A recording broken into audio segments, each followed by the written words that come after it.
Hi ನಮಸ್ಕಾರ ಎಲ್ರಿಗೂ welcome back to my YouTube channel.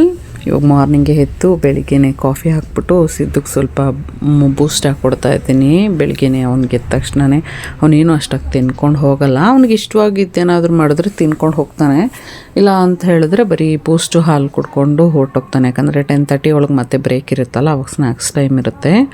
ಇವತ್ತು ಸಿದ್ದು ಏನು ನನಗೆ ಸ್ಕೂಲ್ಗೆ ವೆಜಿಟೇಬಲ್ ಮ್ಯಾಗಿ ಹಾಕಬೇಕು ಮಾಡಿ ಅಂತ ಹೇಳಿದ್ನು. ಯಾವಾಗಲೂ ಮನೇಲಿ ಇರ್ಬೇಕಾದ್ರೆ ಕೇಳ್ತಾ ಇದ್ನು. ಇವತ್ತೇನೋ ಸಡನ್ನಾಗಿ ನನಗೆ ಸ್ಕೂಲ್ಗೆ ಹಾಕು ಅಂತ ಬೆಳಿಗ್ಗೆನೇ ಹೇಳಿದ್ನು. ಸೊ ಬೆಳಿಗ್ಗೆನೇ ಎದ್ದು ತರಕಾರಿ ಎಲ್ಲ ನಾನು ಹಾಗೆ ಮ್ಯಾಗಿ ಮಾಡಿ ಕಳಿಸಲ್ಲ, ಫುಲ್ಲು ಅದಕ್ಕೆ ಈರುಳ್ಳಿ, ಬೀನ್ಸು, ಕ್ಯಾರೆಟು, ಬಟಾಣಿ ಅಂತ ಏನೇನಿರುತ್ತೆ ಆಲ್ಮೋಸ್ಟು ತರಕಾರಿ ಎಲ್ಲ ಹಾಕಿ ಆಮೇಲೆ ಮ್ಯಾಗಿ ಹಾಕ್ಕೊಡ್ತೀನಿ. ಸಮ್ಟೈಮ್ಸು ಬಟಾಣಿ ಸೀಸನ್ಸ್ ಇದ್ದರೆ ಜಾಸ್ತಿ ಬಟಾಣಿ ಹಾಕ್ತೀನಿ. ಇವಾಗ ಬಟಾಣಿ ಸೀಸನ್ಸ್ ಅಲ್ವಾ, ಸೊ ಅದನ್ನು ಆಲ್ಮೋಸ್ಟ್ 1 ಕಪ್ ಅಷ್ಟು ಹಾಕ್ಕೊಂಡು, ಇದು ಆಲ್ರೆಡಿ ಮ್ಯಾಗಿ ರೆಸಿಪಿ ಒಂದು ಸರಿ ತೋರಿಸಿದ್ದೀನಿ, ಫುಲ್ ರೆಸಿಪಿನೇ ನಾನು. ಅದಕ್ಕೋಸ್ಕರ ಫುಲ್ ಶೇರ್ ಏನು ಮಾಡೋಕ್ಕೆ ಹೋಗಿಲ್ಲ. ಆಲ್ಮೋಸ್ಟು ನಾವು ಅಂದ್ಕೊಂಡ್ವಿ ಅವನಿಗೆ ಸಪ್ರೇಟ್ ಮಾಡಿ ಮತ್ತು ನಮಗೇನು ಸಪ್ರೇಟಾಗಿ ಮಾಡೋದು, ಸ್ವಲ್ಪ ಜಾಸ್ತಿನೇ ಇದನ್ನೇ ಮಾಡ್ತೀನಿ. ನಾವು ಸ್ವಲ್ಪ ಬ್ರೇಕ್ಫಾಸ್ಟ್ ಆದಂಗೆ ಆಗುತ್ತೆ ಇದೇ ತಿನ್ಕೊಂಡ್ರೆ, ಅವನಿಗೂ ಬಾಕ್ಸಿಗೆ ಕಳಿಸ್ಬಿಡೋಣ ಅಂತ ಹೇಳಿದೆ. ಅದಕ್ಕೆ ಸರಿ ಕಿಶೋರು ಆಯಿತು ಇದನ್ನೇ ಮಾಡು, ಪರವಾಗಿಲ್ಲ ಇದೆ ತಿನ್ನೋಣ ಚೆನ್ನಾಗೇ ಇರುತ್ತೆ ಅಂತ ಹೇಳಿದ್ರು.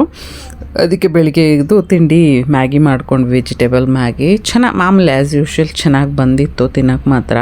ಅವನಿಗೆ ಫುಲ್ಲು ಸೂಪ್ ಥರ ಇರಬೇಕು, ಈ ಚೈನೀಸ್ ಅವರೆಲ್ಲ ತಿಂತಾರಲ್ಲ ಹಾಗೆ. ನಾನು ಹೇಳಿದೆ ಅವನಿಗೆ ಸೂಪಾಗಿ ಕಳಿಸಿದ್ರು ಫುಲ್ ಸೋಕ್ ಮಾಡ್ಕೊಂಬಿಡುತ್ತೆ ಅಂತ ಹೇಳಿದ್ರು. ಆದರೂ ಅವನು ಫುಲ್ ಬಾಕ್ಸ್ ಫುಲ್ ಸೂಪ್ ಹಾಕು ಮಮ್ಮಿ ಅಂತ ಹೇಳಿದ್ನು. ಸರಿ ಅಂತ, ಸರಿ ಆಯ್ತಪ್ಪ ನಾನು ಫುಲ್ ಹಾಕಿ ಕಳಿಸ್ತೀನಿ, ನೀನು ಬೇಕಾದ್ರೂ ಸ್ಕೂಲಲ್ಲಿ ಹೋಗಿ ಚೆಕ್ ಮಾಡ್ಕೊ ಅಂದೆ. ಅದು ಹಾಗೆ ಆಗಿತ್ತಂತೆ, ಬಟ್ ತಿನ್ನೋಕ್ಕೆ ಚೆನ್ನಾಗಿತ್ತು ಅಂತ ಹೇಳಿದ್ನು. ಸದ್ಯಕ್ಕೆ ತಿಂದು ಬಂದಿದ್ನಲ್ಲ, ಅದು ಸಂತೋಷ ಆಯ್ತು. ತರಕಾರಿಗಳೆಲ್ಲ ಹೋಗಿತ್ತು, ಹಾಗೆ ಕೊಟ್ಟರೆ ತರಕಾರಿ ತಿನ್ನಲ್ಲ, ಅದಕ್ಕೆ ಹಿಂಗೆ ಹೆಂಗಾರು ಮಾಡಿಕೊಟ್ರೆ ತಿಂತಾನೆ. ಆಮೇಲೆ ಸ್ವಲ್ಪ ಪೂಜೆ ಮಾಡ್ಕೊಳ್ಳೋಕ್ಕೆ ಹೂವು ಖಾಲಿಯಾಗಿತ್ತು, ಅದಕ್ಕೆ ಸ್ವಲ್ಪ ಹೂವೆಲ್ಲ ತೊಗೊಬರೋಣ ಅಂತ ಹೋಗಿದ್ದೆ ಹೊರಗಡೆ. ಸೊ ಎಲ್ಲ ಇತ್ತು, ಎಲ್ಲ ಎಷ್ಟು ಫ್ರೆಶ್ ಆಗಿತ್ತು ಅಂದರೆ ಸೂಪರಾಗಿತ್ತು ಹೂವೆಲ್ಲ. ಹಾಗೆ ತೊಗೊಂಡು ಸ್ವಲ್ಪ ಹೂವೆಲ್ಲ ನೋಡಿಕೊಂಡು ಬಂದಿದ್ದಾಯಿತು. ಅದೊಂಥರ ಹೂ ನೋಡಿದ್ರೆ ಆ ಫ್ರೆಶ್ನೆಸ್ಸಲ್ಲಿ ಚೆನ್ನಾಗಿ ಅನಿಸುತ್ತೆ ನೋಡಿದ್ರೆ. ಅದಕ್ಕೆ ನೋಡಿಕೊಂಡು ಸ್ವಲ್ಪ ಮನೆಗೆ ಬಂದು ಅಡುಗೆಗೆ ಮತ್ತೆ ರೆಡಿ ಮಾಡ್ಕೊಳ್ಳೋಕ್ಕೆ ಅಂತ ಕೂತ್ಕೊಂಡೆ. ಅದಕ್ಕೆ ಇವತ್ತು ಪೂಜೆ ಎಲ್ಲ ಮಾಡಬೇಕಿತ್ತಲ್ಲ, ಸೊ ವೆಜ್ಜು. ಅದಕ್ಕೆ ಸ್ವಲ್ಪ ಸೈಡ್ಸ್ಗೆ ಏನಾದರೂ ಬೇಕಾಗಿತ್ತು. ಮಾಮೂಲಿ ಸೊಪ್ಪು ಹಾಕಿ ಮಾಡ್ತಾಯಿದ್ದೆ ಇವತ್ತು ಸಾಂಬಾರನ್ನ. ಸೊಪ್ಪು ಹಾಕಿ ಆಲ್ರೆಡಿ ಮಾಡಿ ತೋರಿಸಿದ್ದೆ, ಪಾಲಕ್ ಹಾಕಿ. ಅದಕ್ಕೆ ಇವಾಗ ಸ್ವಲ್ಪ ಸೈಡ್ಗೆ ಬೆಂಡೆಕಾಯಿ ಏನಾದ್ರೂ ಫ್ರೈ ಮಾಡ್ಕೊಳ್ಳೋಣ ಅಂತ ಹೇಳಿದೆ. ಬೆಂಡೆಕಾಯಿ ತೊಗೊಂಬಂದಿದ್ದು ಚೆನ್ನಾಗಿತ್ತು. ಇದೇನಿಲ್ಲ, ಎಲ್ಲ ಪುಡಿಗಳು ಹಾಕ್ಕೋಬೇಕು. ಮಾಮೂಲಿ ಅರಿಶಿನ ಪುಡಿ, ಗರಂ ಮಸಾಲ, ಖಾರದ ಪುಡಿ, ಉಪ್ಪು, ಆಮೇಲೆ ಜೀರಿಗೆ ಪುಡಿ ಏನಿದೆ ಎಲ್ಲ ಸ್ವಲ್ಪ ಸ್ವಲ್ಪ. ಕ್ವಾಂಟಿಟಿ ಎಷ್ಟು ತೊಗೊತೀರಾ ಅಂತ ಗೊತ್ತಿರಲ್ವ, ನಾನು ಒಂದು ಆಲ್ಮೋಸ್ಟ್ ಒಂದು 1/4 kg ಅಷ್ಟು ತೊಗೊಂಡಿದ್ದೀನಿ. ಚೆನ್ನಾಗಿ ತೊಳ್ಕೊಂಬಿಟ್ಟು ಅದ್ರ ಮೇಲ್ಗಡೆದು ಅದನ್ನು ಕಟ್ ಮಾಡಿಬಿಟ್ಟು ವೇಸ್ಟ್ನ ಸುಮ್ಮನೆ ಮಧ್ಯಕ್ಕೆ ಒಂದು ಸ್ಪ್ಲಿಟ್ ಮಾಡ್ಕೊಂಬಿಟ್ಟು ಇವಾಗ ರೆಡಿ ಮಾಡ್ಕೊಂಡಿರೋ ಖಾರದ ಪುಡಿನ ತುಂಬ್ಕೊಬೇಕು. ಇದಕ್ಕೆ ಸ್ವಲ್ಪ ಉಪ್ಪು ಹಾಕೋಬೇಕು, ಮಸಾಲಕ್ಕೆ ಚೆನ್ನಾಗಿರುತ್ತೆ ಅದು ಟೇಸ್ಟು. ಅದು ಕಟ್ ಮಾಡ್ಕೊಂಡು ಇವಾಗ ಮೆಣಸಿನ್ಕಾಯಿ ಬಜ್ಜಿ ಮಾಡಲ್ವ, ಅದೇ ಥರ ಸುಮ್ಮನೆ ಅದನ್ನು ತುಂಬಿಬಿಟ್ಟು ನೀವು ಒಂದು ಒಗ್ಗರಣೆ ಕೊಡೋ ಥರ ಕೊಟ್ಟರೆ ಚೆನ್ನಾಗಿರುತ್ತೆ. ಅಂದರೆ ಒಗ್ಗರಣೆ ಅಂದರೆ ಎಣ್ಣೆ ಹಾಕ್ಬಿಟ್ಟು ಎಣ್ಣೆ ಒಳಗಡೆ ಇದನ್ನು ಹಾಕಿದ್ರೆ ನಿಮಗೆ ವೆಜ್ಜಿಗೆ ಸೈಡ್ ಡಿಶ್ ಥರ ಆಗುತ್ತೆ. ನಮ್ಮ ಮನೇಲಿ ಸೈಡ್ ಇಲ್ಲದೆ ಏನೂ ತಿನ್ನೋದೇ ಇಲ್ಲ ಅಲ್ವಾ, ಸೊ ಅದಕ್ಕೆ ಇವಾಗ ಸ್ವಲ್ಪ ಎಣ್ಣೆ ಹಾಕ್ಕೊತಾ ಇದ್ದೀನಿ. ಎಣ್ಣೆಗೆ ಸ್ವಲ್ಪ ಜೀರಿಗೆ ಹಾಕ್ಕೊತಾ ಇರ್ತೀನಿ, ಚೆನ್ನಾಗಿರುತ್ತೆ ಅದೊಂಥರ ಫ್ಲೇವರು. ಇವಾಗ ಒಂದೊಂದಾಗಿ ಸ್ವಲ್ಪ ಕೈ ಸಿಡಿಯುತ್ತೆ ನೋಡ್ಕೊಳ್ಳಿ. ನಾನು ಆಲ್ರೆಡಿ ಸಿಡಿಸ್ಕೊಂಡೆ, ಎಣ್ಣೆ ಫುಲ್ಲಾಗಿ ಕಾಯ್ದುಬಿಟ್ಟಿತ್ತು ಬೇರೆ. ಸೊ ಅದಕ್ಕೆ ನಾನು ಏನೇನು ಮಾಡೋದು ಅಂತ ಹೇಳ್ಬಿಟ್ಟು ಹಾಗೆ ದೂರದಿಂದ ಸ್ವಲ್ಪ ಹಾಕ್ತೆ. ಒಂದೊಂದು 2-3 ಹಾಕಕ್ಕೆ ನೋಡಿದೆ, ಫುಲ್ ಸಿಡಿತಾ ಇತ್ತು. ಸೊ ಈ ಕೆಲಸ ಆಗಲ್ಲ ಅಂತ ಹೇಳ್ಬಿಟ್ಟು ಫುಲ್ಲು ಪ್ಲೇಟೇ ಬಗ್ಸೋಕ್ಕೆ ಶುರು ಮಾಡಿಬಿಟ್ಟೆ. ಬಗ್ಗಿಸ್ಬಿಡೋಣ ಅಂತ ಹೇಳ್ಬಿಟ್ಟು ಚೆನ್ನಾಗಿ ಫ್ರೈ ಮಾಡ್ಕೊಬೇಕು. ಇದೇನೊಂದು ತುಂಬ ಎಳೆ ಬೆಂಡೆಕಾಯಿ ಆಗಿರೋಂದ್ರೆ ಬೇಗ ಬೆಂದೋಗ್ಬಿಡುತ್ತೆ, ತುಂಬಾ ಟೈಮು ಕೂಡ ತಗೊಳ್ಳಲ್ಲ. ಇದು ಫ್ರೈ ಮಾಡಿಕೊಂಡ್ರೆ ನಾನು ಮಾಮೂಲಿ ಅನ್ನ ಕೂಡ ಮಾಡ್ಕೊಂಡಿದ್ದೆ, ಹಾಗೆ ಸಾಂಬಾರು ಕೂಡ ಆಗಿತ್ತು. ಪಾಲಕ್ ಹಾಕಿ ಬೇಳೆ ಸಾರು ಮಾಡ್ಕೊಂಡಿದ್ದೆ. ಸ್ವಲ್ಪ ಪಾಲಕ್ ಹಾಕಿ, ಯಾಕಂದರೆ ಹಾಗಂಗೆ ಕೊಟ್ಟರೆ ಮಕ್ಕಳು ತಿನ್ನಲ್ಲ, ನನಗೆ ಅವ್ನು ಸಿದ್ದು ತಿನ್ನಲ್ಲ, ಅದೇ ಮೇನು. ಅದಕ್ಕೆ ಏನೋ ಸೊಪ್ಪೆಲ್ಲ ಹಾಕಿ ಸಾಂಬಾರೆಲ್ಲ ಹಾಕಿ ಬೇಳೆ ಸಾಂಬಾರು ಮಾಡೋ ಬದಲು ಜಸ್ಟು ತರಕಾರಿ ಎಲ್ಲ ಹಾಕಿ ಮಾಡೋ ಬದಲು ಈ ಥರ ಸೊಪ್ಪು ತಿನ್ನಿಸ್ಬೇಕು ಅಂದರೆ ಹಿಂಗೆ ಮಾಡಿಬಿಡ್ತೀನಿ ಒಂದೊಂದು ಸರಿ. ಅವನಂತೂ ಬೆಂಡೆಕಾಯಿ ಮುಟ್ಟೋದೇ ಇಲ್ಲ, ಅದಕ್ಕೋಸ್ಕರ ಹಿಂಗೇನಾದರೂ ಮಾಡಿಕೊಟ್ರೆ ತಿಂತಾನೆ, ಸಾಂಬಾರಲ್ಲಂತೂ ತಿನ್ನಲ್ಲ ಅಂತ ಹೇಳ್ಬಿಟ್ಟು ಹಿಂಗೆ ಮಾಡಿಕೊಡ್ತೀನಿ. ಅದು ಚೆನ್ನಾಗಿ ತಿಂದ, ಅವನಿಗೂ ಇಷ್ಟ ಆಯಿತು, ಕಿಶೋರ್ಗೆ ಇಷ್ಟ ಆಯಿತು. ಆ್ಯಕ್ಚುಲಿ ಫಸ್ಟ್ ಟೈಮ್ ನಾನು ಈ ಥರ ಟ್ರೈ ಮಾಡಿದ್ದು, ಯಾರೋ ಇನ್ಸ್ಟಾಗ್ರಾಮಲ್ಲಿ ನೋಡಿದ್ದೆ ನಾನು. ಆವಾಗ ಚೆನ್ನಾಗಿ ಒಂದು 2 ನಿಮಿಷಕ್ಕಾಗುತ್ತೆ ಅಂತ ಹೇಳಿದ್ರು. ಇವಾಗ ಚೆನ್ನಾಗಿ 1-2 ಕೂಗಿಸ್ಕೊಂಡಿದ್ದೆ, ಬೇಳೆ ಎಲ್ಲ ಹಾಕಿ, ಟೊಮೆಟೊ ಬೇಳೆ ಈರುಳ್ಳಿ ಎಲ್ಲ ಹಾಕ್ಬಿಟ್ಟು. ಅದನ್ನು ಸ್ವಲ್ಪ ನೀರು ಜಾಸ್ತಿ ಆಗಿಬಿಟ್ಟಿತ್ತು, ಯಾಕಂದರೆ ಬೇಳೆ ಕಮ್ಮಿ ಆಗೋಗಿತ್ತು, ನಂಗೆ ಗೊತ್ತಾಗಿಲ್ಲ. ಅದಕ್ಕೆ ಸ್ವಲ್ಪ ನೋಡಿದೆ, ಪರವಾಗಿಲ್ಲ ರೈಸ್ ಸಿಗಲ್ವ, ಮುದ್ದೆಗೆ ಅಂದರೆ ಸ್ವಲ್ಪ ಗಟ್ಟಿ ಬೇಕು. ಆಮೇಲೆ ಸ್ವಲ್ಪ ನೀರು ಎತ್ತಿಬಿಟ್ಟೆ ನಾನು, ಯಾಕಂದ್ರೆ ಮಗುಗೆ ಸ್ವಲ್ಪ ಈ ನೀರು ಹಾಕ್ಬಿಟ್ಟು ಸ್ವಲ್ಪ ಬೇಳೆ ಹಾಕ್ಬಿಟ್ಟು ಅನ್ನ ಸ್ಮ್ಯಾಶ್ ಮಾಡಿ ತಿನ್ಸಿದ್ರೆ ಅವ್ನು ಚೆನ್ನಾಗಿ ತಿಂತಾನೆ ಅಂತ ಗೊತ್ತಿತ್ತು. ಅದಕ್ಕೆ ಸ್ವಲ್ಪ ಎತ್ಬಿಟ್ಟು ಸೈಡಲ್ಲಿ ಇಟ್ಕೊಂಡೆ. ಇವಾಗ ಆಲ್ಮೋಸ್ಟ್ ನೋಡಿ, ನಾನು ಅಲ್ಲೊಂದು ಮಸ್ತ್ಬಿಟ್ಟು ಬರೋ ಅಷ್ಟೊತ್ತಿಗೆ ಇದು ಆಲ್ರೆಡಿ ಬೆಂದು ಹೋಗಿತ್ತು. ಏನೋ ಬೆಂಡೆಕಾಯಿ ಸೂಪರಾಗಿ ಕಟ್ ಮಾಡಿ ನೋಡಿದೆ, ಸ್ಪೂನಲ್ಲಿ ಕಟ್ಟಾಯಿತು, ಸಖತ್ತಾಗಿ ಬೆಂದೋಗಿದೆ ಅಂತ ಹೇಳಿಬಿಟ್ಟು ಊಟ ಬಡಿಸ್ಕೊಟ್ಬಿಡೋಣ. ಆಮೇಲೆ ಬಡಿಸ್ಕೊಂಡ್ಮೇಲೂ ಸಿಕ್ಕಾಬಟ್ಟೆ ಕೆಲಸ ಇತ್ತು, ಸಂಜೆ ಬೇರೆ ದೇವಸ್ಥಾನಕ್ಕೆ ಹೋಗಬೇಕಾಗಿತ್ತು. ಅದಕ್ಕೆ ಈಗಲಿಂದಾನೇ ಬೇಗ ಬೇಗ ಕೆಲಸಗಳು ಮುಗಿಸ್ಕೋಬೇಕಾಗಿತ್ತು. ಇದಕ್ಕೂ ಸ್ವಲ್ಪ ಒಗ್ಗರಣೆ ಕೊಟ್ಟೆ. ಮಾಮೂಲಿ ಒಗ್ಗರಣೆ ಅಂದರೆ ಎಣ್ಣೆ, ಈರುಳ್ಳಿ ಮತ್ತು ಕರಿಬೇವು ಸೊಪ್ಪು, ಸಾಸಿವೆ ಎಲ್ಲ ಹಾಕಿ ಸಿಡಿಸ್ಬಿಟ್ಟು ಕೊಟ್ಟರೆ ಒಗ್ಗರಣೆ ಎಲ್ಲ ಮುಗಿಯುತ್ತೆ. ಆಲ್ಮೋಸ್ಟ್ ಇವತ್ತು ಸ್ಟವ್ ಹತ್ರ ಎಲ್ಲ ಫುಲ್ಲು ಗಬ್ಬಿಡ್ದೋಗಿತ್ತು, ಯಾಕಂದ್ರೆ ಫುಲ್ಲು ಕೆಲಸ, ಅದು ಮಾಡಿ ಇದು ಮಾಡು ಅಂತ ಕ್ಲೀನ್ ಫಸ್ಟ್ ಇದೆಲ್ಲ ಮುಗಿಸ್ಬಿಟ್ಟು ಇದ್ರನ್ನ ಬೇರೆ ಕ್ಲೀನ್ ಮಾಡ್ಕೋಬೇಕಾಗಿತ್ತು. ಆಮೇಲೆ ಕಿಶೋರ್ಗೂ ಸಹ ಊಟ ಹಾಕ್ಕೊಟ್ಟೆ, ಅವ್ರು ಅಶ್ವು ಅಂತ ಹೇಳ್ತಾಯಿದ್ರು. ಅವ್ರು ತಿನ್ಬಿಟ್ಟು ಚೆನ್ನಾಗಿದೆ ಒಂಥರ ಡಿಫ್ರೆಂಟಾಗಿ ಅಂತ ಹೇಳಿದ್ರು. ಆಮೇಲೆ ನಾನು ಸ್ವಲ್ಪ ಊಟ ಬಡಿಸ್ಕೊಂಡು ತಿನ್ಬಿಟ್ಟೆ, ಬೇಗ ಹಶ್ವಾಗಿತ್ತು ಸಿಕ್ಕಾಬಿಟ್ಟೆ ನನಗೂ. ಕರ್ಕೊಂಡು ಮನೆಗೆ ಹೋಗ್ಬಿಟ್ಟು ಸ್ನಾನ ಎಲ್ಲ ಆಗಿ ರೆಡಿ ಆಗಿದ್ದೀನಿ. 4 ಗಂಟೆಗೆ ದೇವಸ್ಥಾನಕ್ಕೆ ಹೋಗಿ ಹೊರಡಬೇಕು.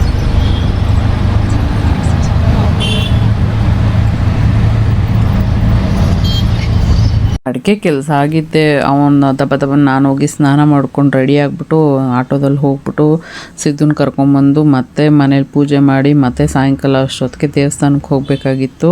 ಅಲ್ಲಿವರೆಗೂ ವೀಡಿಯೋಸ್ ಮಾಡೋಕ್ಕೆ ಆಗಿಲ್ಲ, ಅಷ್ಟು ಬ್ಯುಸಿ ಆಗಿಬಿಟ್ಟಿದ್ದೆ. ಆಮೇಲೆ ಹೋಗ್ಬಿಟ್ಟು ಮತ್ತೆ ನಾನು ಮತ್ತು ನನ್ನ ನಾದಿನಿ ಎಲ್ಲ ದೇವಸ್ಥಾನಕ್ಕೆ ಹೋಗಬೇಕಾಗಿತ್ತು. ಅವ್ರನ್ನ ಹೋಗಿ ಪಿಕ್ ಮಾಡಿಕೊಂಡು ಹಾಗೆ ದೇವಸ್ಥಾನಕ್ಕೆ ಹೊರಟ್ವಿ. ನಾವಿವತ್ತು ದೇವಸ್ಥಾನಕ್ಕೆ ಹೋಗ್ತಾ ಇರೋದು ಹಟ್ಟೂರು ಲೇಔಟ್ ಹತ್ರ ಇರೋ ದೇವಸ್ಥಾನಕ್ಕೆ, ಕಾಶಿ ವಿಶ್ವನಾಥ ದೇವಸ್ಥಾನಕ್ಕೆ. ಈ ದೇವಸ್ಥಾನದಲ್ಲಿ ಸಿಕ್ಕಾಬಟ್ಟೆ ಪವರ್ ಇದೆಯಂತೆ.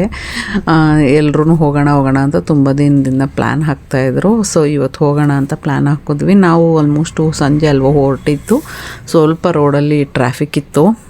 ಗೊತ್ತಲ್ಲ ಮಾಮೂಲಿ ಬೆಂಗಳೂರು ಟ್ರಾಫಿಕ್, ಆಲ್ಮೋಸ್ಟು 5 o'clock ಮೇಲೆ ಪೀಕ್ ಅವರ್ಸು. ಆಲ್ಮೋಸ್ಟು ನಾವು ಅಲ್ಲಿ ಹೋಗೋ ಅಷ್ಟೊತ್ತಿಗೆ 1.5 hour ಆಯಿತು. ಅಲ್ಲಿ ಹೋಗೋಸೋದಕ್ಕೆ ಸ್ವಲ್ಪ ಕತ್ಲೆನೇ ಆಯಿತು. ನಾವಿಲ್ಲಿ ಅರ್ಲಿಯಾಗಿ ಬಿಟ್ಟಿದ್ವಿ ಬೇಗನೆ, ಬಟ್ ಅಲ್ಲಿ ಹೋಗೋ ಅಷ್ಟೊತ್ತಿಗೆ ಕತ್ಲೆ ಆಗೋಯಿತು. ಆಮೇಲೆ ಅಲ್ಲಿ ನೀರು ಹಾಕೋದು ಬಂದು ಆಲ್ಮೋಸ್ಟು ದೇವರಿಗೆಲ್ಲ ಪೂಜೆ ಮಾಡಿ ಅಭಿಷೇಕ ಎಲ್ಲ ಮಾಡಿ ಆಲ್ಮೋಸ್ಟು 7 o'clock ಮೇಲೆ ಅಂತ ಹೇಳಿದರು. ಅಲ್ಲಿ ಹೋಗಿ ವೆಯ್ಟ್ ಮಾಡಬೇಕಾಗಿತ್ತು ಅಂತ ಬೇರೆ ಹೇಳಿದ್ರಲ್ವ. ಸರಿ ಆರಾಮಾಗಿ ಹೋಗೋಣ, ಲೇಟ್ ಆದರೂ ಪರವಾಗಿಲ್ಲ ಅಂತ ಹೇಳಿ ಹೋದ್ವಿ. ಒಂಥರ ನಾವು ಇದೇ ಫಸ್ಟ್ ಈ ದೇವಸ್ಥಾನಕ್ಕೆ ಹೋಗ್ತಾ ಇರೋದು. ನನ್ನ ನಾದಿನಿ ಆಲ್ರೆಡಿ ಹೋಗಿದ್ಲು, ಅವಳು ಹೇಳಿದ್ಲು ಚೆನ್ನಾಗಿದೆ ದೇವಸ್ಥಾನ, ಸರಿ ಹೋಗೋಣ ಅಂತ ಹೇಳ್ಬಿಟ್ಟು. ಅದಕ್ಕೆ ಸರಿ ಹೊರಡೋಣ ಬಿಡು ಅಂತ ಹೇಳ್ಬಿಟ್ಟು ಹೊರಟ್ವಿ. ದೇವಸ್ಥಾನದ ಹತ್ರ ಬರೋ ಅಷ್ಟೊತ್ತಿಗೆ ಆಲ್ಮೋಸ್ಟು ನಮಗೆ 6:30 ಆಯಿತು. ಆಲ್ಮೋಸ್ಟ್ ಜನ ಎಲ್ಲ ಸಿಕ್ಕಾಬಿಟ್ಟೆ ಜನ ಸೇರಿಕೊಂಡಿದ್ರು. ನಾವು ಹೊರಗಡೆಯಿಂದ ಹೋದ್ವಿ. ನಿಮಗೆ ಬೇಕಂದ್ರೆ ಹೊರಗಡೆನೇ ಪೂಜೆ ಸಾಮಾನೆಲ್ಲ ಸಿಗುತ್ತೆ. ನಾವು ಆಲ್ಮೋಸ್ಟ್ ಮನೆಯಿಂದನೇ ತೊಗೊಂಬಂದಿದ್ವಿ ಪೂಜೆ ಸಾಮಾನೆಲ್ಲ. ಆಮೇಲೆ ಎಷ್ಟು ಜನ ಅಂದರೆ ನಿಮಗೆ ನೀರು ಹಾಕ್ಕೊಳ್ಳೋಕ್ಕೆ 2 ಥರ, ಅಂದರೆ ದುಡ್ಡು ಕೊಟ್ಬಿಟ್ಟು ಅಲ್ಲಿ ಕುತ್ಕೊಂಡು ಒಂದು ಕಡೆ ಹಾಕ್ತಾರೆ, ಫ್ರೀಯಾಗೂ ಹಾಕ್ತಾರೆ, ಫ್ರೀಯಾಗೂ ಹಾಕಲ್ಲ ಅಂತೇನಿಲ್ಲ. ಫಸ್ಟ್ ದುಡ್ಡು ಯಾರ್ಯಾರು ಕೊಡ್ತಾರೋ ಅವ್ರಿಗೆ ಫಸ್ಟು ಹಾಕಿ ಮುಗಿಸ್ಬಿಡ್ತಾರೆ. ಈ ಕಡೆ ಎಲ್ಲ ಕೊಟ್ಟಿರೋರಿಗೆ 200 rupeesಗೆ ಇಬ್ಬರಿಗೆ ಹಾಕ್ತಾರೆ, ಅಂದರೆ ಒಬ್ಬೊಬ್ಬರಿಗೆ 100 ರೂಪಾಯಿ ಒಂದು ನೀರು ಹಾಕೋಕ್ಕೆ ಅಂತ ಹೇಳಿಬಿಟ್ಟು. ದೇವರಿಗೆಲ್ಲ ಪೂಜೆ ಎಲ್ಲ ಮುಗಿಸ್ಕೊಂಡು ಹೊರಗಡೆ ಬಂದಮೇಲೆ ಅವ್ರು ಸ್ವಲ್ಪ ಶ್ಲೋಕ ಎಲ್ಲ ಹೇಳ್ಕೊಡ್ತಾರೆ, ಅಲ್ಲಿ ಏನೇನಕ್ಕೆ ಏನು ಮಾಡಬೇಕು, ನೀರು ಹಾಕಿಸ್ಕೊಂಡೋಗಿ ಎಷ್ಟು ದಿನ ಇರಬೇಕು, ಎಷ್ಟು ವಾರ ನೀರು ಹಾಕಿಸ್ಕೋಬೇಕು, ಯಾವ ಥರ ಪೂಜೆ ಮಾಡಬೇಕು, ಏನೇನು ಮಾಡಬೇಕು ಅಂತ ಅವರು ಫುಲ್ಲಾಗಿ ಹೇಳ್ಕೊಡ್ತಾರೆ. ಆಲ್ಮೋಸ್ಟ್ ಕೆಳಗಡೆ 1.25 ಅವರಿಂದ ಕೂತ್ಕೊಂಡಿದ್ವಿ. ಕೆಳಗಡೆ ಕೂತ್ಕೊಂಡು ಬೇರೆ ಅಭ್ಯಾಸ ಇಲ್ಲ ಅಲ್ವ, ಸ್ವಲ್ಪ ಜನ ನಿಂತ್ಕೊಂಡಿದ್ರು, ಕೂತ್ಕೊಳ್ಳೋಕ್ಕಾಗ್ತಿತ್ತು ಅಂತವರು, ಸ್ವಲ್ಪ ಏಜಾಗಿರೋರು. ನಾನು ಆಲ್ಮೋಸ್ಟ್ ಕೂತ್ಕೊಂಡಿದ್ದೆ ಸುಮಾರು ಹೊತ್ತು. ಆಮೇಲೆ ಸ್ವಲ್ಪ ಅದು ಹೇಳ್ಕೊಡ್ತಾರೆ ಏನೇನೋ ಮಂತ್ರ ಎಲ್ಲ, ಸ್ವಲ್ಪ ಕೇಳಿ ನೋಡೋಣ.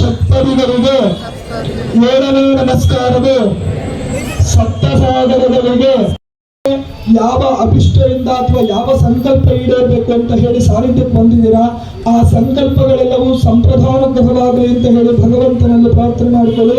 ಸಾನ್ನಿಧ್ಯದಲ್ಲಿ 9 ತೀರ್ಥ ಸ್ನಾನ, ಯಾರು ಮೊದಲೇ ಬಂದಿದ್ದೀರಾ ಅವರು 9 ತೀರ್ಥ ಸ್ನಾನಗಳಿಗೆ ಬಂದು, ಮೊದಲನೇ ತೀರ್ಥ ಸ್ನಾನಕ್ಕೆ ಬಂದಾದ ಮೇಲೆ 5 ದಿವಸದ ಒಳಗಡೆ ಮನೆಯಲ್ಲಿ ಒಂದು ಬಿಳಿ ಬಣ್ಣದ ಬಟ್ಟೆಯನ್ನ ಅರಿಶಿಣದಲ್ಲಿ ಹಳದಿ ಮಾಡಿ 3 ಕೇಳಿದ್ರಲ್ಲ ಅದರಲ್ಲಿ ಹೋಗಿ ನೀರು ಹಾಕೊಂಡ್ಮೇಲೆ ನಿಮ್ಗೇನಾದ್ರು ಸಂಕಲ್ಪ ಇದ್ದರೆ ನೀವು ಅದನ್ನೆಲ್ಲ ಮಾಡ್ಕೊತೀನಿ ಅಂತ ಹೇಳಿದ್ರೆ, ನಿಮಗೆ ಅಲ್ಲಿ ಹರಕೆ ಕಟ್ಕೋಬೇಕು ಅಂತ ಹೇಳಿದ್ರೆ ಒಂದಷ್ಟು ಪ್ರೊಸೀಜರ್ ಇದೆ, ಅದೆಲ್ಲ ಡೀಟೇಲಾಗಿ ಅಲ್ಲಿ ಹೇಳ್ತಾರೆ. ಆಲ್ಮೋಸ್ಟು ನಾವು ಅದನ್ನೆಲ್ಲ ಪಾಲಿಸ್ಬೇಕು ಅಂತ ನಾನು ಸ್ವಲ್ಪ ರೆಕಾರ್ಡಿಂಗ್ ಹಾಕಿದ್ದೆ ಕೇಳಲಿ ಅಂತ ಹೇಳ್ಬಿಟ್ಟು. ಆಮೇಲೆ ಏನು ಮಾಡ್ತಾರೆ ಅಂದರೆ ಕ್ಯೂವಲ್ಲಿ ನಿಂತಿರ್ತಾರೆ, ಎಲ್ಲ ಮಿಕ್ಸಪ್ ಆಗಿ ಕೂತಿರ್ತಾರೆ. ಆ ಕಡೆ ಲೈನಲ್ಲಿ ಏನು ಮಾಮೂಲಿ ಕಾಸು ಕೊಡಲಿಲ್ಲ ಅಂದವ್ರಿಗೆಲ್ಲ ಆ ಕಡೆ ಹಾಕ್ಕೊಂಡು ಹೋಗ್ತಾರೆ. ಈ ಕಡೆ ಎಲ್ಲ ಫಸ್ಟು ಕೂರಿಸ್ಬಿಟ್ಟು ಒಂದು ಕಡೆಯಿಂದ ಹಾಕ್ಕೊಂಡು ಹೋಗ್ತಾರೆ. ನೋಡಿ ಹಿಂಗೆ ತೀರ್ಥ ಸ್ನಾನ ಅಂತ ಹೇಳಿದ್ರೆ, ಈ ತೀರ್ಥ ಸ್ನಾನ ಮಾಡಿದ್ರೆ ನಿಮಗೆ ತುಂಬ ಒಳ್ಳೆಯದಾಗುತ್ತೆ ಮತ್ತು ನಿಮಗೆ ನೆಗೆಟಿವ್ ಎನರ್ಜಿ ಕಮ್ಮಿ ಆಗುತ್ತೆ. ನೀವೇನು ಅನ್ಕೊತೀರೋ ಮನಸ್ಸಲ್ಲಿ ನಿಮ್ಮ ಈಡೇರಿಕೆ ಎಲ್ಲ ನೆರವೇರುತ್ತೆ. ನಾನು ಆಲ್ಮೋಸ್ಟ್ ಕೂತಿದ್ದೆ, ನನ್ನ ಮುಂದ್ಗಡೆ ಎಲ್ಲ ನನ್ನ ಅದ್ನಿ ಕಿಶೋರು ಅವರೆಲ್ಲ ಒಂದು ಕಡೆ ಕೂತಿದ್ರು. ನಮ್ಮ ಅತ್ತೆ ಅಲ್ಲಿ ಕೂತ್ಕೊಳ್ಳೋಕ್ಕಾಗಲ್ಲ ಅಂದ್ಬಿಟ್ಟು ಅಲ್ಲಿ ಒಂದು ಮರದ ಹತ್ರ ಕೂರಿಸಿದ್ವಿ, ಅಲ್ಲಿ ಕೂತ್ಕೊಂಡು ಆಲ್ಮೋಸ್ಟ್ ತೀರ್ಥ ಸ್ನಾನ ಆಗೋಯಿತು. ನಾವು ಒಂದು ಸ್ವಲ್ಪ ಬೀಳುತ್ತೇನೋ ಅಂದ್ಕೊಂಡ್ವಿ, ಬಟ್ ಸಿಕ್ಕಾಬಟ್ಟೆ ನೀರಾಗೋಯಿತು. ಯಾಕಂದರೆ ಮಿಡ್ಲಲ್ಲಿ ಕೂತ್ಕೊಳ್ಬಾರ್ದು, ಫಸ್ಟಲ್ಲಿ ಲಾಸ್ಟಲ್ಲಿ ಕೂತ್ಕೋಬೇಕಾಗಿತ್ತು. ಮಿಡ್ಲಲ್ಲಿ ಕೂತಿದ್ದಕ್ಕೆ ಸಿಕ್ಕಾಬಟ್ಟೆ ನೀರಾಗೋಗಿತ್ತು. ನೋಡಿ ಎಲ್ರಿಗೂ, ನನ್ನ ನಾದಿನಿ ಮಗ ಸಿದ್ದುಗೆ ಆಮೇಲೆ ಎಲ್ರಿಗೂ ಫುಲ್ ಜಾಸ್ತಿ ನೀರಾಗ್ಬಿಟ್ಟಿತ್ತು. ಫುಲ್ಲು ನಡುಕ್ತಾ ಇದ್ರು, ಡ್ಯಾನ್ಸ್ ಆಡ್ತಾಯಿದ್ರು, ಅದೇ ಸುಮ್ಮನೆ ಚಳಿ ಚಳಿ ಅಂತ ಹೇಳ್ಬಿಟ್ಟು. ಏನು ಮಾಡ್ಕೊಳಕ್ಕಾಗಲ್ಲ, ತೀರ್ಥ ಸ್ನಾನ ಅದನ್ನು ಒರೆಸ್ಕೊಳ್ಳೋದು ಇರಲಿಲ್ಲ. ಸ್ವಲ್ಪ ಚಿಕ್ಕವನಂತೂ ಅಳಕ್ಕೆ ಶುರು ಮಾಡಿಬಿಟ್ಟಿದ್ನು ಪಾಪ. ಅವನಿಗೆ ಸಡನ್ನಾಗಿ ಕಣ್ಣೀರು ಹಾಕಿದ್ದು ಅಂತ ಒಂಥರ ಆಗೋಯ್ತೇನೋ, ಹುಳು ಅಂತ ಜೋರಾಗಿ ಕಿರ್ಚ್ಕೊಂಡು ಹಾಳಕ್ಕೆ ಶುರು ಮಾಡಿದ್ನು. ಅವ್ನಿಗೆ ಯಾವತ್ತೂ ತಲೆಗೆ ತಣ್ಣೀರು ಇವತ್ತವರೆಗೂ ಹಾಕೇ ಇಲ್ಲ. ಫಸ್ಟ್ ಟೈಮ್ ಅಲ್ವಾ ಈ ತೀರ್ಥಗಿತ್ತು ಅಂದರೆ ಸುಮ್ಮನೆ ಹಿಂಗೆ ಜಸ್ಟ್ ಸ್ಪ್ರಿಂಕಲ್ ಆಗೋ ಥರ ಆಗಿರೋದು. ಒಂದು ಸತಿ ಫುಲ್ ಒಂದು ಚೆಮ್ ನೀರು ಬಿದ್ದಂಗೆ ಆಗೋಗಿತ್ತು. ಆಮೇಲೆ ಅಲ್ಲಿ ತೀರ್ಥ ಸ್ನಾನ ಆದಮೇಲೆ ದೇವಸ್ಥಾನದ ಒಳಗಡೆ ಕಳಿಸ್ತಾರೆ. ದೇವಸ್ಥಾನದ ಒಳಗಡೆ ದೇವ್ರ ದರ್ಶನ ಮಾಡಿ ಅಂತ ಹೇಳಿಬಿಟ್ಟು, ಅಲ್ಲೂ ಅಷ್ಟೇ ಮುಂದ್ಗಡೆ ಎಲ್ಲ ಬೆಲ್ಲದ ದೀಪ ಆರತಿ ಬೆಳಗ್ತಾರೆ. ಅದನ್ನು ಅಲ್ಲೇ ಸಿಗುತ್ತೆ ದೇವಸ್ಥಾನ ಮುಂದ್ಗಡೆ. ಆಲ್ಮೋಸ್ಟು ನಾವು ಏನು ಬೆಲ್ಲದಾರತಿ ಏನು ಬೆಳಗಿರಲಿಲ್ಲ. ನಾನು ಸೊ ಆಮೇಲೆ ಅಲ್ಲಿ ವೀಡಿಯೋ ಮಾಡ್ಬೋದಾ ಅಂತ ಕೇಳಿದೆ. ಮಾಡ್ಬೋದು, ಪರವಾಗಿಲ್ಲ ತೊಗೊಳ್ಳಿ ಅಂತ ಹೇಳಿದ್ರಿ. ಆಮೇಲೆ ಅಲ್ಲಿ ಹೋಗಿ ವೀಡಿಯೋ ಸ್ವಲ್ಪ ಮಾಡಿದೆ. ದೇವಸ್ಥಾನದ್ದು ಇದೆ ಮೇಯ್ನ್ ಗರ್ಭಗುಡಿ, ಶಿವಲಿಂಗ ಅಲಂಕಾರ ಎಲ್ಲ ತುಂಬ ಚೆನ್ನಾಗಿ ಮಾಡಿದರು. ಅದು ಸ್ವಲ್ಪ ವೀಡಿಯೋ ಮಾಡ್ಕೊಂಡು ನಾನು ನಮಸ್ಕಾರ ಎಲ್ಲ ಮಾಡಿಕೊಂಡು ಆಮೇಲೆ ಬಂದೆ. ಆಮೇಲೆ ಇಲ್ಲೊಂದು ತುಳಸಿ ಕಟ್ಟೆ ಇತ್ತು, ಅದಕ್ಕೆ ಒಂದು 3 ರೌಂಡ್ ಸುತ್ತಬಿಟ್ಟು ಆಮೇಲೆ ಹೋಗಿ ವಿಭೂತಿ ಎಲ್ಲ ಹಚ್ಕೊಂಡು ಆಮೇಲೆ ಈ ಕಡೆ ಆಮೇಲೆ ಹೊರಗಡೆ ಇಲ್ಲೂ ಒಂದು ಅಲ್ಲಿ ಜನ ಸಾಲಲ್ಲ ಅಂದ್ಬಿಟ್ಟು ಇಲ್ಲಿ ಕಲ್ಯಾಣಿ ಹತ್ರನೂ ಫುಲ್ಲಾಗಿ ಜನ ಎಲ್ಲನೂ ಕೂರಿಸ್ಬಿಟ್ಟು, ಇಲ್ಲಿ ನೀರಿಲ್ಲ ಕಲ್ಯಾಣಿಲಿ, ಫುಲ್ಲು ಒಂದು ಲೈನಲ್ಲಿ ಕೂರಿಸ್ಬಿಟ್ಟು ಹಾಗೆ ಹಾಕೊಂಬರ್ತಾರೆ ನೀರನ್ನ. ಇಲ್ಲೂ ಅಷ್ಟೇ ಫುಲ್ಲಾಗಿ ಜನ ತುಂಬಿದ್ರು. ಆಮೇಲೆ ಇಲ್ಲೂ ಏನೋ ಹರಕೆ ಕಟ್ಕೊಂಡ್ರು ಅವ್ರನ್ನೆಲ್ಲ ಕೊಡ್ತಾರೆ. ಆಮೇಲೆ ಈ ಹಸು ನೋಡಿದೆ, ಒಂಥರ ಏನೋ ಡಿಫ್ರೆಂಟಾಗಿತ್ತು. ಅದೇನು ಅಂತ ಗೊತ್ತಿದ್ರೆ ನನಗೆ ಹೇಳಿ. ಅಲ್ಲಿ ಮುಟ್ಟಿ ನಮಸ್ಕಾರ ಹಾಕ್ಕೊಂಡು ಪ್ರಸಾದ ಇಸ್ಕೊಂಡು ಅಲ್ಲಿ ಸ್ವಲ್ಪ ತಿನ್ಕೊಂಡು ಹಾಗೆ ಹೊರಗಡೆ ಬಂದ್ವಿ. ಬರೋಷ್ಟೊತ್ತಿಗೆ ಆಲ್ಮೋಸ್ಟ್ ನಮಗೆ 8:30, 9 o'clock ಆಗೇ ಹೋಗಿತ್ತು ನಮಗೆ. ಯಾಕಂದರೆ ಅಷ್ಟು ಜನ ಇದ್ದರು. ಇಲ್ಲಿ ಒಂದೊಂದು ಡೇಟಲ್ಲಿ ಮಾತ್ರನೇ ಅಂತೆ ಹಾಕೋದು, ಅವ್ರು ಅನೌನ್ಸ್ ಮಾಡ್ತಾರೆ. ನೆಕ್ಸ್ಟ್ ಬಂದು ಡೇಟು ಫೆಬ್ರವರಿ 10ನೇ ತಾರೀಕು ಏನೋ ಹಾಕ್ತೀನಿ ಅಂತ ಹೇಳಿದ್ರು. ಅವತ್ತು ಹೋದರೆ ಮತ್ತೆ ಹಾಕ್ತಾರೆ ನೀರನ್ನ. ಆ ಡೇಟಿಗೆ ನಾವು 9 ವಾರ ಮಾಡ್ತೀನಿ ಅನ್ನೋರು ಎಗೇನ್ ಮತ್ತೆ ಹೋಗಿ ಹಾಕಿಸ್ಕೋಬೋದು. ಸೊ ಮನೆಗೆ ಹೋಗಿ ಊಟ ಎಲ್ಲ ಮಾಡೋಕ್ಕೆ ಲೇಟ್ ಆಗುತ್ತೆ. ಅಡುಗೆ ಮಾಡಿ ಬಂದಿದ್ದೆ, ಬಟ್ಟು ಮತ್ತೆ ಏನಾದರೂ ತಿನ್ಕೊಂಡು ಹೋಗೋಣ ಅಂತ ಹೇಳಿದ್ರು. ಸೊ ಅದಕ್ಕೆ ಹೋಗ್ಬಿಟ್ಟು ಏನು ತಿನ್ನೋದು, ವೆಜ್ಜೇ ತಿನ್ನಬೇಕಲ್ವ, ಅದಕ್ಕೆ ಹೋಗ್ಬಿಟ್ಟು ಮಸಾಲೆ ದೋಸೆ ತಿನ್ನೋಣ ಅಂದ್ಕೊಂಡ್ವಿ. ಸರಿ, ವೆರೈಟಿ ಮಸಾಲೆ ದೋಸೆ ತುಂಬ ದಿನದಿಂದ ಟ್ರೈಯೇ ಮಾಡಿರಲಿಲ್ಲ. ಯಾವಾಗ್ಲೂ ವರ್ಷಾನುಗಟ್ಲೆ ಆಗೋಗುತ್ತೆ. ನಾವು ಅಪರೂಪ ಈ ಥರದ್ದೆಲ್ಲ ತಿನ್ನೋದು. ಮಾಮೂಲಿ ಮಸಾಲೆ ದೋಸೆನೇ ಇಷ್ಟ ಆಗುತ್ತೆ. ವೆರೈಟಿ ಮಸಾಲೆ ದೋಸೆ ಎಲ್ಲ ನಾನು ತಿನ್ನಲ್ಲ ಜಾಸ್ತಿ, ಯಾಕಂದರೆ ಅದು ಸ್ವಲ್ಪ ತುಂಬಾ ಮೆತ್ತಗಿರುತ್ತೆ. ಬಟ್ ಇವಾಗ ಟ್ರೈ ಮಾಡೋಣ. ಮನೆಗಂತೂ ಪಾರ್ಸಲ್ ಮಾಡಿಸ್ಕೊಂಡು ಹೋಗಿ ತಿನ್ನೋಕ್ಕಾಗಲ್ಲ ಇದನ್ನು. ಅಲ್ಲೇ ಬಿಸಿ ಬಿಸಿಯಾಗಿ ನೀರು ಬೇರೆ ಹಾಕಿಸ್ಕೊಬಂದಿದ್ವಲ್ಲ, ಸೊ ಬಿಸಿ ಬಿಸಿಯಾಗಿ ಏನಾದರೂ ತಿಂದರೆ ಸಾಕು ಅಂತ ಹೇಳಿದ್ವಿ. ನಾವೇನು ಡ್ರೆಸ್ ಏನೂ ತೊಗೊಂಡು ಹೋಗಿರಲಿಲ್ಲ ಅಂತ ಹೇಳ್ಬಿಟ್ಟು. ಆಮೇಲೆ pizza dosa, cheese corn dosa, variety of dosa, ಎಷ್ಟು ಯಾವ್ಯಾವ ಥರ ಇತ್ತು ಎಲ್ಲ ತೊಗೊಂಡು ಎಲ್ಲ ಒಂದೊಂದು ತೊಗೊಂಡು ತಿಂದ್ವಿ. ಎಲ್ಲ ಟ್ರೈ ಮಾಡಿದ್ವಿ, ಚೆನ್ನಾಗಿತ್ತು. ಒಂಥರ ಅಲ್ಲೇ ತಿನ್ನೋಕ್ಕಂತೂ ಸೂಪರಾಗೇ ಇತ್ತು, ಚೆನ್ನಾಗಿತ್ತು. ಎಲ್ಲ ತಿಂದು ಮುಗಿಸೋ ಹೊತ್ತಿಗೆ ಆಲ್ಮೋಸ್ಟು 10 o'clock ಹತ್ತತ್ರ ಆಗೋಯಿತು. ನಾವು ಒಂದು 9:30, 9:15 ಹೋಗಿತ್ತು. ಸೊ ಎಲ್ಲ ಆರ್ಡ್ರ್ ಮಾಡಿ ತಿಂದ್ಬಿಟ್ಟು ಹಾಗೆ ಮನೆ ಕಡೆ ಹೊರಡೋಣ ಅಂದ್ಕೊಂಡ್ವಿ. ಚಿಕ್ಕವನು ಮಲಗಿಬಿಟ್ಟಿದ್ದ, ಅವ್ನಿಗೆ ಫುಲ್ ಟಯರ್ಡ್ ಆಗಿಬಿಟ್ಟಿತ್ತು. ಆ ಸದ್ಯಕ್ಕೆ ಅವ್ನಿಗೇನು ತಿನ್ನಿಸ್ಕೊಂಡಿರಲಿಲ್ಲ. ಮನೆಗೆ ಹೋಗಿ ಊಟ ಮಾಡಿಸ್ಕೊಳ್ಳೋಣ ಅಂತ ಹೇಳ್ಬಿಟ್ಟು ನಾನು ಡಿಸ್ಟರ್ಬ್ ಮಾಡೋಕ್ಕೆ ಹೋಗಲಿಲ್ಲ. ಅವ್ನು ಮಲಗಲಿ ಬಿಡು ಅಂತ ಹಾಗೆ ಕಿಶೋರ್ ಹೇಳಿದ್ರು. ಸೊ ಅದಕ್ಕೆ ಸರಿ ಮಲ್ಕೊಂಡೇ ಇರಲಿ ಅಂತ ಅಂದ್ಬಿಟ್ಟು ಹಾಗೆ ಎಲ್ಲ ತಿಂದ್ಬಿಟ್ಟು ಮನೆ ಕಡೆ ಹೊರಟ್ವಿ. ಈ ವ್ಲಾಗ್ ಇಷ್ಟ ಆಯಿತು ಅಂದರೆ ಪ್ಲೀಸ್ ಒಂದು ಲೈಕ್ ಮಾಡಿ, ಶೇರ್ ಮಾಡಿ, ಕಮೆಂಟ್ ಮಾಡಿ, ಹಾಗೆ ಸಬ್ಸ್ಕ್ರೈಬ್ ಮಾಡಿಕೊಂಡು ಸಪೋರ್ಟ್ ಮಾಡ್ತೀರಾ ಅಂದ್ಕೊಂಡಿದ್ದೀನಿ. Thank you so much.